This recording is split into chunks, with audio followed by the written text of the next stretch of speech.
أعوذ بالله من الشيطان الرجيم. بسم الله الرحمن الرحيم. يا أيها الذين آمنوا أوفوا بالعقود أحلت لكم بهيمة الأنعام إلا ما يتلى عليكم غير محل الصيد وأنتم حرم ان اللہ یحکم ما یرید۔ اے ایمان والو، تمام عہد پورے کیا کرو۔ تمہارے لیے چوپائے جانور حلال کر دیے گئے سوائے ان کے جو آگے تمہارے سامنے بیان کیے جائیں گے، لیکن احرام کی حالت میں شکار حلال نہ سمجھو، بے شک اللہ جو چاہتا ہے حکم فرماتا ہے۔ وَأَوْفُوا بِالْعُقُودِ، تمام عہد پورے کرو۔ عہد میں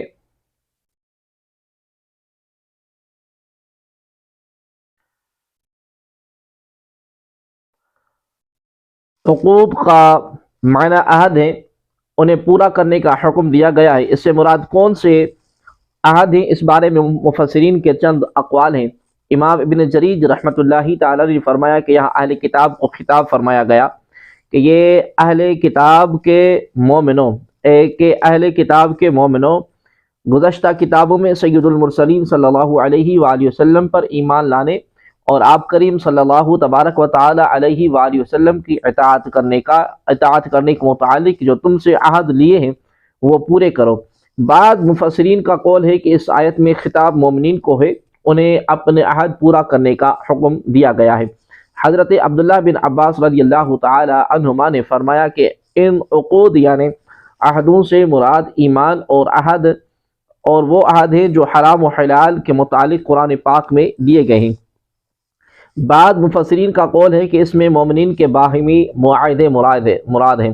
احلت لکم، تمہارے لیے حلال کر دیے گئے، یہاں سے حلال جانوروں کا بیان کیا گیا ہے، چنانچہ فرمایا کہ جن کی حرمت شریعت میں بیان ہوئی ہے ان کے سوا تمام چوپائے تمہارے لیے حلال کیے گئے ہیں۔ اس میں ان کفار کا رد ہے جو بتوں کے نام پر چھوڑے ہوئے جانور بحیرہ، صائبہ وغیرہ کو حرام سمجھتے تھے۔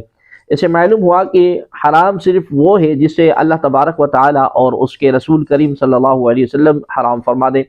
حلال کے لیے خاص دلیل کی ضرورت نہیں، کسی چیز کا حرام ہونا ہی حلال کی دلیل ہے، جس طرح اس آیت میں واضح طور پر فرما دیا گیا کہ اس سے ان لوگوں کو عبرت حاصل کرنی چاہیے جو مسلمانوں کے پاکیزہ کھانوں کو حیلے بہانوں سے حرام بلکہ شرک قرار دیتے ہیں۔ وَأَنْتُمْ حُرُمْ، اور تم حالت احرام میں ہو۔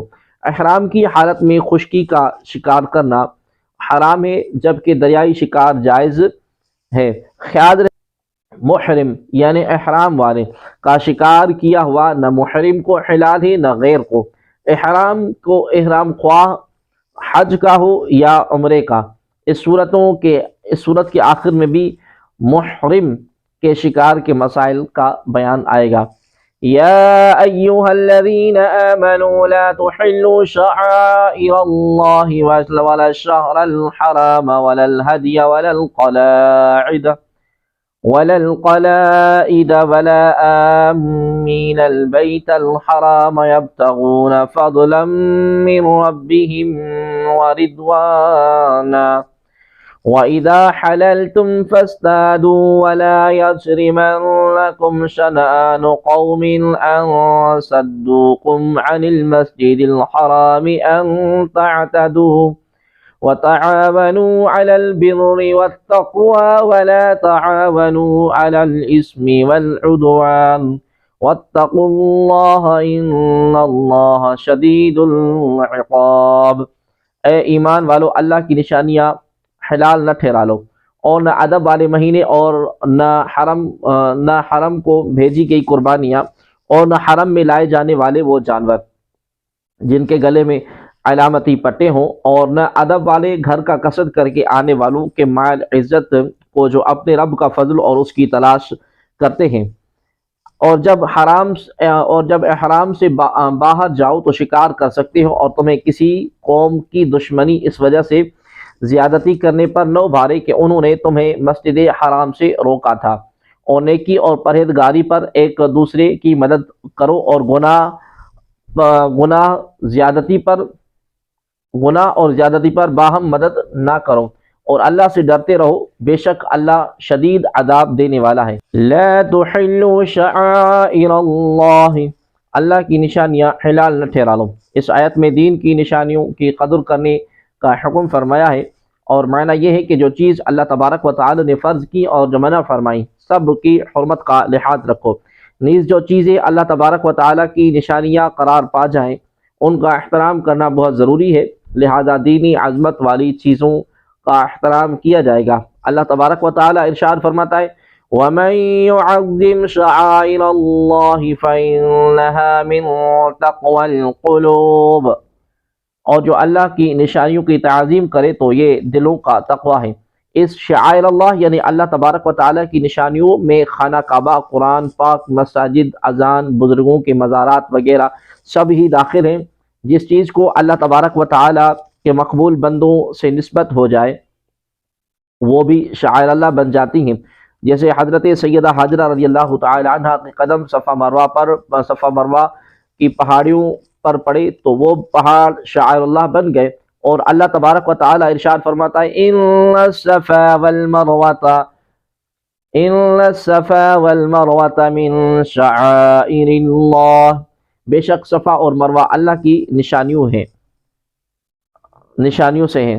ولا الشہر الحرام، اور نہ حرمت والے مہینوں کو، فرمایا گیا کہ حرمت والے مہینوں کو حلال نہ ٹھہرا لو۔ محترم مہینے چار ہیں، رجب، ذوالقعدہ، ذوالحج اور محرم۔ زمانہ جاہلیت میں بھی کفار ان کا ادب کرتے تھے اور اسلام نے بھی ان کا احترام باقی رکھا۔ یاد رہے کہ اولاً اسلام میں ان مہینوں میں جنگ حرام تھی، اب ہر وقت جہاد ہو سکتا ہے، لیکن ان کا احترام بدستور باقی ہے۔ اس کی تفصیل سورہ توبہ کی آیت نمبر 36 میں آئے گی، ہم انشاءاللہ العزیز وہاں پر عرض کریں گے۔ وَلَا الْهَدْيَ وَلَا الْقَلَائِدَ، اور نہ حرم کی قربانیاں اور نہ علامتی پٹے والی قربانیاں۔ جب عرب کے لوگ قربانیوں کے گلے میں حرم شریف کے درختوں کی چھال وغیرہ سے ہار بن کر ڈالتے تھے تاکہ دیکھنے والے جان لیں کہ یہ حرم کو بھیجی ہوئی قربانیاں ہیں اور ان سے چھیڑ خوانی نہ کریں، حرم شریف کی ان قربانیوں کے احترام کا حکم دیا گیا۔ وَلَا آمِّينَ الْبَيْتَ الْحَرَامِ، اور نہ ادب والے گھر کا قصد کر کے آنے والوں کی مال و عزت کو۔ ادب والے گھر کا قصد کر کے آنے والوں سے مراد حج اور عمرہ کرنے کے لیے آنے والے ہیں۔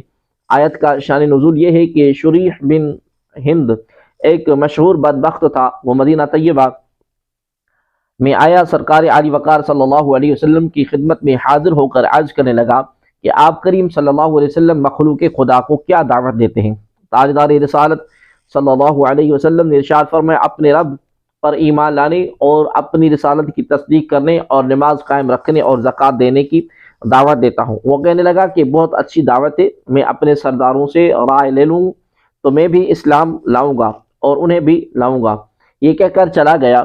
حضور پرنور صلی اللہ علیہ وآلہ وسلم نے اس کے آنے سے پہلے ہی اپنے اصحاب کو خبر دی تھی کہ قبیلہ ربیعہ کا ایک شخص آنے والا ہے جو شیطانی زبان بولے گا۔ اس کے چلے جانے کے بعد حضور عالم صلی اللہ علیہ وسلم نے فرمایا کہ کافر کا چہرہ لے کر آیا اور غدار و بد عہد کی طرح پیٹھ پھیر گیا، یہ اسلام لانے والا نہیں۔ چنانچہ اس نے فریب کیا اور مدینہ شریف سے نکلتے ہوئے وہاں کے مویشیوں اور اموال لے گیا۔ اگلے سال وہ یمامہ کے حاجیوں کے ساتھ تجارت کا کثیر سامان اور حج کی کلادہ پوشی یعنی مخصوص ہار والی قربانیاں لے کر حج کے ارادے سے نکلا۔ نبی کریم صلی اللہ علیہ وآلہ وسلم اپنے صحابہ رضی اللہ تعالی عنہم کے ساتھ تشریف لے جا رہے تھے۔ راستے میں صحابہ کرام رضی اللہ تعالی عنہم نے اسی شریح کو دیکھا اور چاہا کہ مویشی اس سے واپس لے لے، لیکن نبی کریم صلی اللہ علیہ وسلم نے منع فرما دیا۔ اس پر یہ آیت کریمہ نازل ہوئی وَإِذَا حَلَلْتُمْ، اور جب تم احرام سے فارغ ہو جاؤ۔ احرام سے فارغ ہونے کے بعد حرم شریف سے باہر شکار کرنے کی اجازت ہے، اور حکم در حقیقت ایک اجازت ہے، مگر یہ اباحت جائز ہونا ایسی قطعی ہے کہ اس کا منکر کافر ہے۔ وَلَا يَجْرِمَنَّكُمْ، اور تمہیں برا نگہتہ نہ کرے، مراد یہ ہے کہ اہل مکہ نے حضور عالی وقار صلی اللہ علیہ وسلم کو اور آپ کریم صلی اللہ علیہ وسلم کے صحابہ رضی اللہ تعالی عنہم کو حدیبیہ کے دن عمرہ کرنے سے روکا، لیکن تم ان کے اس معاندانہ فعل کا انتقام نہ لو۔ البتہ یہ یاد رہے کہ اب کافر کو مسجد حرام سے روکا جائے گا، کیونکہ بعد میں ممانعت کا حکم نازل ہو گیا تھا۔ چنانچہ فرمان باری تبارک و تعالی ہے، انما المشركون نجس فلا يقربون المسجد الحرام، مشرک نرے ناپاک ہیں تو اس برس کے بعد وہ مسجد حرام کے پاس نہ آنے پائیں۔ وَتَعَاوَنُوا، اور ایک دوسرے کی مدد کرو۔ اس آیت مبارکہ میں اللہ تبارک و تعالی نے دو باتوں کا حکم فرمایا، ایک نیکی اور پرہیزگاری پر ایک دوسرے کی مدد کرنا، دوسرا گناہ اور زیادتی پر باہمی تعاون نہ کرنا۔ بر سے مراد ہر وہ نیک کام ہے جس کے کرنے کا شریعت نے حکم دیا، اور تقوی سے مراد یہ ہے کہ ہر اس کام سے بچا جائے جسے شریعت نے روکا ہے۔ اسم سے مراد گناہ ہے، اور عدوان سے مراد اللہ تبارک و تعالیٰ کی حدود میں حد سے بڑھنا ہے۔ ایک قول یہ ہے کہ اسم سے مراد کفر ہے اور عدوان سے مراد ظلم یا بدعت ہے۔ حضرت عبداللہ بن عباس رضی اللہ تعالی عنہما فرماتے ہیں کہ نیکی سے مراد سنت کی پیروی کرنا ہے۔ حضرت نواس بن سمعان رضی اللہ تعالی عنہ نے فرمایا کہ میں نے رسول اللہ صلی اللہ علیہ وسلم سے نیکی اور گناہ کے بارے میں پوچھا تو آپ کریم صلی اللہ علیہ وآلہ وسلم نے ارشاد فرمایا، نیکی حسن اخلاق ہے اور گناہ وہ ہے جو تیرے دل میں کھٹکے اور لوگوں کو اس سے واقف ہونا تجھے ناپسندیدہ ہو۔ یہ انتہائی جامع آیات مبارکہ ہے، اور یہ نیکی اور تقوی میں ان کی تمام انواع و اقسام داخل ہے، اور اسم اور عدوان میں ہر وہ چیز شامل ہے جو گناہ اور زیادتی کے زمرے میں آتی ہو۔ علم دین کی اشاعت میں وقت، مال، درس و تدریس اور تحریر وغیرہ سے ایک دوسرے کی مدد کرنا، دین اسلام کی دعوت اور اس کی تعلیمات دنیا کے ہر گوشے میں پہنچانے کے لیے باہمی تعاون کرنا، اپنی اور دوسروں کے عملی حالات سدھارنے میں کوشش کرنا، نیکی کی دعوت دینا اور برائی سے منع کرنا، ملک و ملت کی اجتماعی مفادات میں ایک دوسرے سے تعاون کرنا، سوشل ورک اور سماجی خدمات سب اسی میں داخل ہیں۔ گناہ اور ظلم میں کسی کی بھی مدد نہ کرنے کا حکم ہے کہ کسی کا حق مارنے میں دوسروں سے تعاون کرنا، رشوت لے کر فیصلے بدل دینا، جھوٹی گواہی دینا، بلا وجہ کسی مسلمان کو پھنسا دینا، ظالم کا اس کے ظلم میں ساتھ دینا، حرام اور ناجائز کاروبار کرنے والی کمپنیوں میں کسی بھی طرح شریک ہونا، بدی کے اڈوں میں نوکری کرنا، یہ سب ایک طرح سے برائی کے ساتھ تعاون ہے اور ناجائز ہے۔ سبحان اللہ، قرآن پاک کی تعلیمات کتنی عمدہ اور اعلیٰ ہے، اس کا ہر حکم دل کی گہرائیوں میں اترنے والا ہے، اس کی ہر آیت گمراہوں اور گمراہ گروں کے لیے روشنی کا ایک مینار ہے۔ اس کی تعلیمات سے صحیح فائدہ اسی حالت میں کیا جا سکتا ہے جب ان پر عمل بھی کیا جائے۔ افسوس فی زمانہ مسلمانوں کی ایک تعداد عملی طور پر قرآنی تعلیمات سے بہت دور جا چکی ہے۔ اللہ تبارک و تعالی سبھی مسلمانوں کو قرآن کے احکامات پر عمل کی توفیق عطا فرمائے۔ حرمت عليكم الميتة والدم ولحم الخنزير وما أهل لغير الله به والمنخنقة والموقوذة والمتردية والنتيحة وما أكل السبع إلا ما ذكيتم وما ذبح على النصب وأن تستقسموا بالأزلام ذلكم فسق اليوم يئس الذين كفروا من دينكم فلا تخشوهم واخشون اليوم أكملت لكم دينكم وأتممت عليكم نعمتي ورضيت لكم الإسلام دينا فمن اضطر في مخمسة غير متجانف لإثم فإن الله غفور رحيم۔ تم پر حرام کر دیا گیا مردار اور خون اور سور کا گوشت، اور وہ جانور جس کے ذبح کے وقت غیر اللہ کا نام پکارا جائے، اور وہ جو گلا گھونٹنے سے مرے، اور جو وہ بغیر دھاری دار چیز کی چوٹ سے مارا جائے، اور جو بلندی سے گر کر مرا ہو، اور جو کسی جانور کے سینگ مارنے سے مرا ہو، اور وہ جسے کسی درندے نے کھا لیا ہو مگر درندوں کا شکار کیا ہوا ہو، وہ جانور جنہیں تم نے زندہ پا کر ذبح کر لیا ہو، اور جو کسی بت کے آستانے پر ذبح کیا گیا ہو، اور حرام ہے کہ پان سے ڈال کر قسمت معلوم کرو، یہ گناہ کا کام ہے۔ آج تمہارے دین کی طرف سے کافر نا امید ہو گئے تو ان سے نہ ڈرو، مجھ سے ڈرو۔ آج میں نے تمہارے لیے تمہارا دین مکمل کر دیا، اور میں نے تم پر اپنی نعمت پوری کر دی، اور تمہارے لیے اسلام کو دین پسند کیا۔ تو جو بھوک پیاس کی شدت میں مجبور ہو، اس حال میں کہ گناہ کی طرف مائل نہ ہو، تو وہ کھا سکتا ہے، تو بے شک اللہ تبارک و تعالی بخشنے والا مہربان ہے۔ حرمت علیکم، تم پر حرام کر دیا گیا۔ سورت کی پہلی آیت میں فرمایا گیا تھا کہ تم پر چوپائے حلال ہے، سوائے ان چوپاؤں کے جو آگے بیان کیے جائیں گے۔ یہاں انہی کا بیان ہے، اور 11 چیزوں کو حرام ہونے کا ذکر کیا گیا۔ نمبر 1، مردار، یعنی جس جانور کے لیے شریعت میں ذبح کا حکم ہو اور وہ ذبح مر جائے۔ نمبر 2، بہنے والا خون۔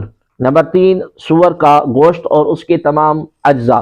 نمبر 4، وہ جانور جس کے ذبح کے وقت غیر خدا کا نام لیا گیا ہو، جیسا کہ زمانہ جاہلیت کے لوگ بتوں کے نام پر ذبح کرتے تھے، اور جس جانور کو ذبح تو صرف اللہ تبارک و تعالیٰ کے نام پر کیا گیا ہو مگر دوسرے اوقات میں وہ غیر خدا کی طرف منسوب رہا ہو، وہ حرام نہیں ہے، جیسا کہ عبداللہ کی گائے، عقیقے کا بکرا، ولیمے کا جانور، یا وہ جانور جن سے اولیاء کی ارواح کو ثواب پہنچانا منظور ہو، ان کو ذبح کے وقت کے علاوہ اولیاء رحمت اللہ تعالی علیہم کے ناموں کے ساتھ نامزد کیا جائے، مگر ذبح ان کا فقط اللہ تبارک و تعالیٰ کے نام پر ہو، اس وقت کسی دوسرے کا نام نہ لیا جائے، وہ حلال اور طیب ہے۔ اس آیت میں صرف اسی کو حکم فرمایا گیا جس کے ذبح کرتے وقت غیر خدا کا نام لیا گیا ہو۔ جو لوگ ذبح کی قید نہیں لگاتے وہ آیت کے معنی میں غلطی کرتے ہیں، اور ان کا قول تمام معتبر تفاسیر اور مفہوم قرآن کے خلاف ہے۔ نمبر 5، گلا گھونٹ کر مرا ہوا جانور۔ 6، وہ جانور جو لاٹھی، پتھر، ڈھیلے، گولی، چھری یعنی بغیر دھاردار چیز سے مارا گیا ہو۔ نمبر 7، جو گر کر مر گیا ہو، خواہ وہ پہاڑ یا کنویں وغیرہ میں۔ نمبر 8، وہ جانور جس سے دوسرے جانور نے سینگ مارا اور وہ اس کے صدمے سے مر گیا ہو۔ نمبر 8، وہ جسے کسی درندے نے تھوڑا سا کھایا ہو اور اس کے زخم کی تکلیف سے مر گیا ہو، لیکن اگر یہ جانور مر نہ گئے ہوں اور ایسے واقعات کے بعد زندہ بچ گئے ہوں، پھر تم انہیں باقاعدہ ذبح کر لو تو وہ حلال ہیں۔ نمبر 10، وہ جو کسی بت کے تھان پر بطور عبادت کے ذبح کیا گیا ہو، جیسا کہ اہل جاہلیت نے کعبہ شریف کے گرد 360 پتھر نصب کیے تھے جن کی وہ عبادت کرتے تھے اور ان کے لیے ذبح کرتے تھے، اور اس ذبح سے ان کی تعظیم، تقرب اور نیت کرتے تھے۔ اس صورت کا بطور خاص اس لیے ذکر کیا گیا ہے کہ یہ طریقہ بطور خاص ان میں رائج تھا۔ نمبر 11، کسی کام وغیرہ کا حکم معلوم کرنے کے لیے پانسا ڈالنا۔ زمانہ جاہلیت کے لوگ کو جب سفر یا جنگ یا تجارت یا نکاح وغیرہ کام درپیش ہوتے تو وہ 3 تیروں سے پانسے ڈالتے، اور جو ہاں یا نہ نکلتا اس کے مطابق عمل کرتے اور اس کو حکم الہی جانتے۔ ان سب کی ممانعت فرمائی گئی۔ الیوم اکملت لکم دینکم، آج میں نے تمہارے لیے تمہارا دین مکمل کر دیا۔ تکمیل دین سے متعلق یہ آیت مبارکہ حجۃ الوداع میں عرفہ کے روز جمعے کے دن عصر کے بعد نازل ہوئی، اور بتا دیا گیا کہ حرام و حلال کے جو احکام ہیں اور قیاس کے قانون سب مل کر دیے گئے۔ اس لیے اس آیت کے نزول کے بعد بیان حلال اور حرام کی کوئی آیت نازل نہ ہوئی، اگرچہ واتقوا یوما ترجعون فیہ الی اللہ نازل ہوئی جو واعظ نصیحت پر مشتمل ہے۔ بعض مفسرین کا قول ہے کہ دین کامل کرنے کے معنی اسلام کو غالب کرنا ہے، جس کا یہ اثر ہے کہ حجۃ الوداع میں جب یہ آیت مبارکہ نازل ہوئی تو کوئی مشرک مسلمانوں کے ساتھ حج میں شریک نہ ہو سکا۔ ایک قول یہ ہے کہ یہ آیت کا معنی یہ ہے کہ میں نے تمہیں دشمن سے امن دی۔ ایک قول یہ ہے کہ دین کا اکمال یعنی مکمل کرنا یہ ہے کہ وہ پچھلی شریعتوں کی طرح منسوخ نہ ہوگا اور قیامت تک باقی رہے گا۔ اس آیت کے متعلق بخاری مسلم کی حدیث میں ہے کہ حضرت عمر رضی اللہ تعالی عنہ کے پاس ایک یہودی آیا اور اس نے کہا کہ امیر المؤمنین رضی اللہ تعالی عنہ، آپ کی کتاب میں ایک آیت ہے، اگر وہ ہم یہودیوں پر نازل ہوئی ہوتی تو ہم اس کے نازل ہونے کے دن عید مناتے۔ حضرت سیدنا فاروق اعظم رضی اللہ تعالی عنہ نے اس سے فرمایا کہ کون سی آیت؟ اس یہودی نے کہا کہ یہی آیت الیوم اکملت لکم پڑھی۔ آپ رضی اللہ تعالی عنہ نے فرمایا میں اس دن کو جانتا ہوں جس دن میں یہ نازل ہوئی تھی، اور اس کے نازل ہونے کے مقام کو بھی جانتا ہوں، پہچانتا ہوں۔ وہ مقام عرفات کا تھا اور دن جمعے کا تھا۔ آپ رضی اللہ تعالی عنہ کی مراد اس سے یہ تھی کہ ہمارے لیے وہ دن عید ہے۔ نیز ترمذی شریف میں حضرت عبداللہ بن عباس رضی اللہ تعالی عنہما سے مروی ہے کہ آپ رضی اللہ تعالی عنہ سے بھی ایک یہودی نے ایسا ہی کہا تھا۔ تو آپ رضی اللہ تعالی عنہ فرمایا کہ جس روز یہ نازل ہوئی اس دن دو عیدیں تھیں، ایک جمعہ اور دوسری عرفہ۔ اس سے معلوم ہوا کہ کسی دینی کامیابی کے دن کو خوشی کا دن منانا جائز اور صحابہ کرام رضی اللہ تعالی عنہم سے ثابت ہے، ورنہ حضرت عمر اور حضرت عبداللہ بن عباس رضی اللہ تعالی عنہم صاف فرما دیتے کہ جس دن کوئی خوشی کا واقعہ ہو اس کی یادگار قائم کرنا اور اس روز کو عید منانا ہم بدعت جانتے ہیں۔ اس سے ثابت ہوا کہ عید میلاد منانا جائز ہے، کیونکہ وہ اللہ تبارک و تعالیٰ کی سب سے عظیم نعمت کی یادگار و شکر گزاری ہے۔ وَأَتْمَمْتُ عَلَيْكُمْ نِعْمَتِي، اور میں نے تم پر اپنی نعمت پوری کر دی۔ مراد یہ ہے کہ مکہ مکرمہ فتح فرما کر میں نے تم پر اپنی نعمت پوری کر دی۔ مکہ مکرمہ کی فتح اللہ تبارک و تعالیٰ کی عظیم نعمت تھی۔ وَرَضِيتُ لَكُمُ الْإِسْلَامَ دِينًا، اور تمہارے لیے اسلام کو دین پسند کیا، یعنی میں نے تمہارے لیے تمہارے لیے دین کے طور پر اسلام کو پسند کر لیا، اس کے سوا کوئی اور دین قبول نہیں ہے۔ اس آیت سے کئی احکام معلوم ہوئے۔ پہلا یہ کہ صرف اسلام اللہ تبارک و تعالیٰ کو پسند ہے، یعنی جو اب دین محمدی کی صورت میں ہے، باقی سب دین اب ناقابل قبول ہے۔ دوسرا یہ کہ اس آیت کے نزول کے بعد قیامت تک اسلام کا کوئی حکم منسوخ نہیں ہو سکتا۔ تیسرا یہ کہ اصول دین میں زیادتی کمی نہیں ہو سکتی، اجتہادی فروعی مسئلے ہمیشہ نکلتے رہیں گے۔ چوتھا یہ کہ سید المرسلین صلی اللہ علیہ وسلم کے بعد کوئی نبی نہیں بن سکتا، کیونکہ دین کامل ہو چکا ہے۔ سورج نکل آنے پر چراغ کی ضرورت نہیں، لہذا قادیانی جھوٹے بے دین اور خدا کے کلام اور دین کو ناقص سمجھنے والے ہیں۔ پانچواں یہ کہ اسلام کو چھوڑ کر کوئی لاکھوں نیکیاں کرے خدا تبارک و تعالیٰ کو پیارا نہیں، کیونکہ اسلام جڑ ہے اور اعمال شاخیں ہیں، اور پتے اور جڑ کٹ جانے کے بعد شاخوں اور پتوں کو پانی دینا بیکار ہے۔ فَمَنِ اضْطُرَّ فِي مَخْمَصَةٍ، تو جو بھوک پیاس کی شدت میں مجبور ہو۔ اس آیت کا مطلب یہ ہے کہ اوپر حرام چیزوں کا بیان کر دیا، لیکن جب کھانے پینے کو کوئی حلال چیز میسر ہی نہ آئے اور بھوک پیاس کی شدت سے جان پر بن جائے، اس وقت جان بچانے کے لیے بقدر ضرورت کھانے پینے کی اجازت ہے۔ اس طرح کے گناہ کی طرف مائل نہ ہو، یعنی ضرورت سے زیادہ نہ کھائیں، اور ضرورت اس قدر کھانے سے رفع ہو جاتی ہے جس سے خطرہ جان جاتا رہے۔